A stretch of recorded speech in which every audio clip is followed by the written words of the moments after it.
all you millennials, young people, and fans of fiction, comic book fiction such as X-Men or Harry Potter, which is inundated by shape-shifting creatures who are fighting for the brain of humanity, for the soul of humanity, and have really, created a lot of ruckus.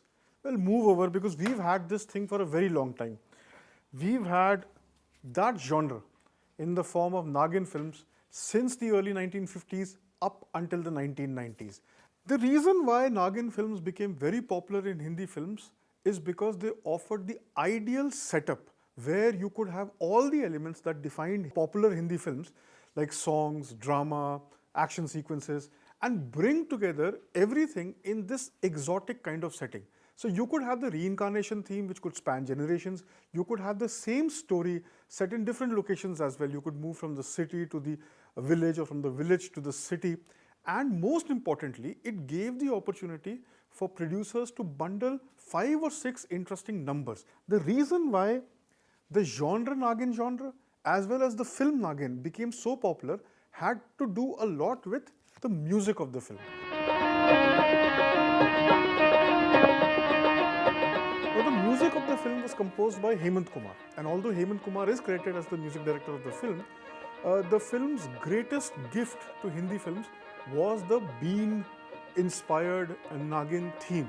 Now, Hemant Kumar was assisted by a lot of people in the making of the music of Nagin, and the chief assistant there was Ravi, who went on to become a great music director in his own right, as well as Kalyanji of Kalyanji Anandji fame.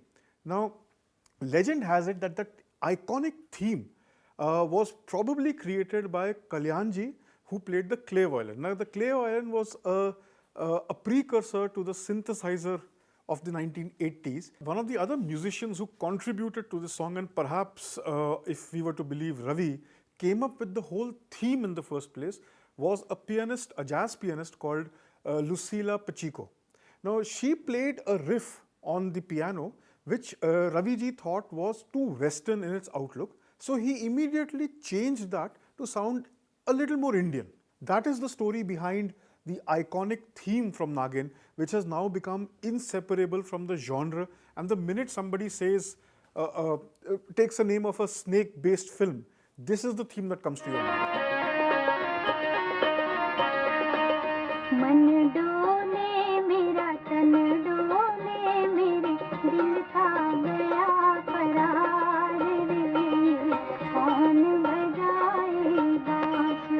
The success of Nagin, and especially that sound of the bean, became so popular, and you can get an idea of what impact it had from the 1958 film Fagun. Now, Fagun is a film which had Madhubala and Bharat Bhushan in it, and it had nothing to do with snakes. But there was a song in the film which you would still remember, Ek Pardesi Mera Dil Le Gaya. Pardesi tera dil le gaya, moti moti akhiyon mein aansu de gaya. Now, that also had a segment where a snake charmer is playing the bean, and O.P. Nayyar's music incorporates that theme so beautifully into the song that it almost feels as if Ek Pardesi Mera Dil Le Gaya is a Nagin film or a Nagin song. Through the course of the late 1950s and early 1960s, there was a barrage of the Nagin films, and you can get an idea from that. There is Nag Mohini, there is Nag Lok, Nag Jyoti, Nag Mani, Nag Champa. They left very little to imagination about the background of the film, or what was the story that they were looking at. Similarly, if you see the iconography of the film, that too leaves very little to imagination. I mean, it's as simple and as straight. Here's one more. It is as simple and as straight as any messaging can be. But that was the fun of it. Now, these were very exotic films. These were films which gave even stylish actors and actresses such as Madhubala or Bharat Bhushan a reason to step into something which was, the exotic territory, which was something that they wouldn't usually do. In fact, it wouldn't be wrong to say that the Nagin films became a subgenre so popular and so powerful. It was almost like the Muslim social, where you have a very set idea of the film, of the narrative, and you have these interesting tropes in it. So you can have just about anything, but it will have a background of this Nag Nagin universe, and that created all the difference. Of course, there has to be a suspension of disbelief when you are looking at a Nagin film. I mean, this is much before the onslaught of ideas such as Harry Potter or X-Men or Spider-Man or the Incredible Hulk. But there was some reference to this genre back then also, because Spider-Man, Incredible Hulk, The Adventures of the Shrinking Man, these were classic comic books from the 60s and from the 50s and the 60s. In fact, earlier than that. So there was some sense of an idea that the audiences could have had, that you could have a radioactive spider biting a human being and the guy turning into Spider-Man, or like Bruce Banner coming in contact with an explosion that just changes your DNA and you become something else. Now, the highlight of the Nagin genre, as far as Hindi films go, is the mid-70s film Nagin. Again, it's a throwback to the title of the 1950s film. It had very little to do with anything else. It was a huge multi-starrer, and it had just about anybody and everybody from the industry at that time. It was produced and directed by Rajkumar Kohli. It is best known again for its music. Jitendra and Reena Roy play shape-shifting Ichhadhari Nag Nagin, and the story is that Sunil Dutt leads a team of people who go to a jungle where they are searching for this Ichhadhari Nag Nagin who can take the human form. And in the film, legend has it that beyond a certain age, snakes get this ability to change into humans. And Sunil Dutt's character comes across a couple who's dancing in the jungle. So that couple is Reena Roy and Jitendra, and they realize that he is an Ichhadhari Nag. And Sunil Dutt is blessed, so to speak, by the Nag Devta played by Jitendra, who reveals both his forms to him. But in the confusion, and what happens after that is that somebody attacks the Nag dies, and then the Nagin, with a photographic memory and all the jing bang, goes seeking her revenge. An entire generation of movie watchers in the 1980s were introduced to this Nag Nagin universe through Sridevi's Nagina. Now, usually in the context of Hindi films, you don't describe a film or you don't refer to a film as the heroine's film. It's usually the producer's film or the director's or even the lead actors, the male stars. But make no mistake about this, Nagina is Sridevi's film. It is single-handedly responsible for creating the aura of Sridevi. It transformed Sridevi's fortunes at the box office, and it is the film which started the journey of the superstar whose journey remains unparalleled and unmatched. Now, Nagina once again is a very simple, basic, no-brainer kind of a story. It has Rajiv, played by Rishi Kapoor, who's at the center of the film, who's studied abroad and comes back to his Haveli, where he meets this mysterious girl Rajni, played by Sridevi, and marries her against her mother's wishes. And suddenly a tantric sadhu enters their life, who's a sapera, and he's in search of this gemstone, this Nagina that this snake has, and that's the entire backstory of the film. Now, that film may have Rishi Kapoor as the male lead, but to me, it's a story of the tantric and the shape-shifting Nagin's fight. It's actually their love story. They come across as jilted lovers from across a different generation, and the entire thing is a fight that which, you know, of course, you can even introduce a little bit of Gulzarian aspect to that. And you remember that song in Ijazat, Mera Kuch Saman Tumhare Paas Hai? That seems to be the story here. This film also gave Sridevi one of her greatest songs, Main Teri Dushman Dushman Tu Mera, which also had Amrish Puri in that. And it's a treat to watch that song because on the one hand, it's very stupid. You need to have some sort of belief in this whole drama that, you know, ye ho sakta hai, aisa Nag Nagin ho sakte hain, because they're very serious in what they're doing. On the other hand, it's one of the greatest songs where the heroine and the villain are battling. I mean, it's a throwback to Sholay, Jab Tak Hai Jaan, or any such film, you know, of the 80s especially. If you see films like Loha or if you see films like Tehelka, there is always this great set piece towards the end, just before the climax, and then everything resolves itself. Main Teri Dushman Dushman Tu Mera is exactly that mode when it comes to Nagina.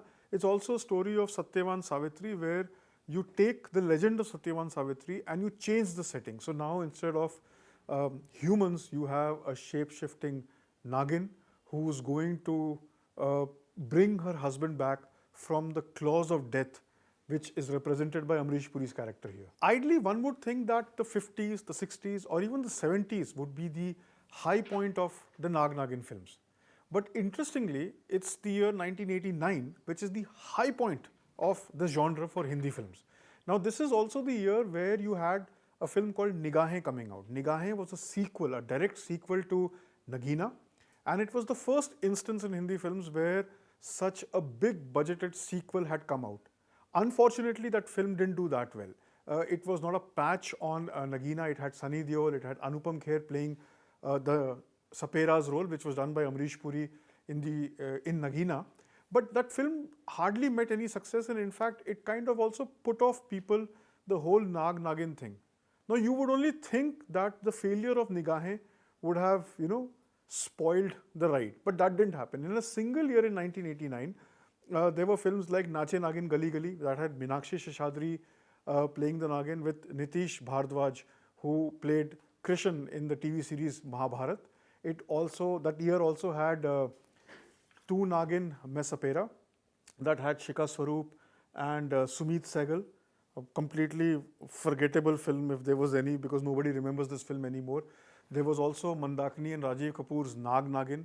And the next year, 1990, was even better because it had a film called Shesh Nag. Now again, the same old story continued. There's a precious gemstone and everybody's fighting for the gemstone. The Ichhadhari Nag-Nagin are trying to protect it, whereas the Sapera here, played by Danny Dengzongpa, is trying to get it so that he can become the most powerful man in the universe. I like this film only for Danny Dengzongpa because he plays this villain without any apology, and he has great lines. The entire description that he gives of how he was created by this universe. 1000 शैतानों को मारकर शमशान घाट में जलाकर एक राख तैयार किया गया। उस राख को 1000 चिपकलियों के खून में खोलकर एक पुतला तैयार किया गया और उस पुतले को मगरमच्छ के खाल से ढक दिया गया और इसके हाथों और पांवों में उंगलियों की जगह बिच्छू के डंक लगा दिए गए और इसके बाद अघोरी पैदा हुआ। It's still worth watching. It brings such a smile to my face whenever I watch the film. And Danny's one line, that signature line that he has in this film is Shamshan Ghat ke murde. कौन चिल्ला रहा है? शमशान घाट के मुर्दे? That is how he describes anybody who tries to create trouble for him or is a hurdle in his path to success. मैं तेरी आंखें फोड़ दूंगा। त्रिकाल देव की कसम, मैंने उन दोनों को अपनी आंखों से इंसानी रूप धारण करते हुए देखा है। 1990 is also the film where you had Aamir Khan and Juhi Chawla in a film called Tum Mere Ho. Now, nestled between films like Dil that redefined Aamir's popularity, and later Hame Rahi Pyar Ke, which catapulted Juhi Chawla to a completely different league, and Qayamat Se Qayamat Tak, which is their debut. Tum Mere Ho is a film that nobody remembers now, but it was a very big hit, largely because of the music by Anand Milan and the fact that a young successful star cast like Aamir Khan and Juhi Chawla were frontlining this Nag-Nagin film. The 90s is also the period where you had Doodh Ka Qarz, which had Jackie Shroff in it, and this is the second film where Jackie Shroff shares the screen as well as the screen time with an animal. In Teri Meharbaniyan, there is a dog that takes away all the glory because the dog is the one who resolves the film and avenges Jackie Shroff's death. And in Doodh Ka Qarz, Jackie Shroff has a snake for his brother. So, ये दो भाइयों की कहानी है जिसमें एक सांप है and एक जैकी है. A few years ago, there was a film called Hiss that had Malika Sherawat and Irfan Khan. It was directed by Jennifer Lynch. That became the most modern Nagin story, but again, it didn't do exceptional business at the box office. In fact, it failed in the right sense of the word. Now, Nag-Nagin films might not work in this day and age, and that is also a reason why they have shifted to the smaller screen, and television has become the space where this kind of drama, just gives that classic television drama a new scope to explore the same wine in a new bottle. I'm not saying that this Nag Nagin drama may not work for a younger audience today. There is a big possibility that it would work because, after all, this is the same audience that enjoys stories like X-Men or Spider-Man films. So there is no reason why a shape-shifting snake, a Nag Nagin, this Ichhadhari thing may not work today. If presented in an interesting manner, it could just click. In 91, there was a film called Vish Kanya, which had Pooja Bedi and Kunal Goswami in it, and it explored the theme of this poisonous girl, this mythical thing which used to exist in the past. It is said that the reason why Alexander died was also because he was offered a Vish Kanya by the Indians after they lost the war. I don't know how much of truth is there in that, but that kind of story might just work. Now today, it's very bizarre to imagine some character like the character Kiran Kumar played in Thanedar, where just because he's not had salt in his diet ever since he was a child, he's now poisonous. So instead of the snake biting somebody, he bites them and they die. It's an interesting thing. It could just work. In fact, I can picture something like this in an X-Men film. But having said that, Nag Nagin and this whole Ichhadhari Nag Nagin thing is one of the most beloved themes and genres of Hindi films and classic Hindi films. There is no reason to go back and enjoy them, even if they're stupid and you really, really have to extend your suspension of disbelief beyond known and unknown proportions. But there's no harm in doing that. At Cinemazi Studio, we love to keep going back in time and coming up with things that define Indian films, Hindi films in this case with Nagin Nagin films. Do let us know if you enjoyed watching this video, because we had a blast. The entire team had a blast putting this thing together for you. We would love to hear from you. Don't forget to subscribe to our channel, hit the like button and the bell icon, and keep telling us how you're enjoying this journey. Thanks for watching.